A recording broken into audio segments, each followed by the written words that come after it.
கிறிஸ்துவுக்குள் அன்பான கர்த்தருடைய பிள்ளைகளே, இன்றைய வேத வசனமும் ஜெபமும் சங்கீதங்களின் புஸ்தகம் 121 சங்கீதம் 1 2 வசனம். எனக்கு ஒத்தாசை வரும் பர்வதங்களுக்கு நேராக என் கண்களை ஏறெடுக்கிறேன். வானத்தையும் பூமியையும் உண்டாக்கின கர்த்தரிடத்திலிருந்து எனக்கு ஒத்தாசை வரும். என் அன்பு கர்த்தருடைய பிள்ளைகளே, ஆரோகண சங்கீதம் என்று சங்கீதக்காரங்க எழுதுகிறார். எனக்கு ஒத்தாசை வரும் பர்வதம் எது என்றால் கர்த்தர். வானத்தையும் பூமி உண்டாக்கின கர்த்தர். இன்னைக்கு நம்ம யாரை நோக்கி பார்க்கிறோம்? யாரை சார்ந்திருக்கிறோம்?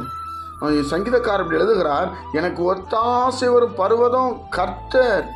அங்கதான் என் கண்ணை ஏறெடுத்து பார்ப்பேன். நான் எனக்கு ஏதாவது ஒரு தேவையா உடனே நான் கர்த்தரை தான் பார்ப்பேன், வானத்தை தான் பார்ப்பேன், உண்டாக்கினவரை தான் நான் பார்ப்பேன். ஏன்னா எனக்கு அங்கிருந்து தான் ஒத்தாசை வரும். மனிதர்கள் மூலமாக தான் வரும், ஆனால் எனக்கு ஒத்தாசை பண்ணுறது கர்த்தர் தான் என்பதை இங்கே உறுதியாய் சொல்வதை நாம் பார்க்க முடிகிறது. என் அன்பு கர்த்தருடைய பிள்ளைகளே, நம்முடைய கண்கள் யாரை நோக்கி கொண்டிருக்கிறது? செழிப்பான இடத்தையா, செழிப்பான ஆசீர்வாதத்தையா, செழிப்பான வேலையா? யோசிச்சு பாருங்க. அதெல்லாம் ஒரு நாள் மறைஞ்சிரும். இன்னைக்கு உங்களை மேலே தூக்கி வச்சிருக்கிறவங்க நாளைக்கு ஒரு சின்ன விஷயத்துக்கு தூக்கி எறிஞ்சிருவாங்க.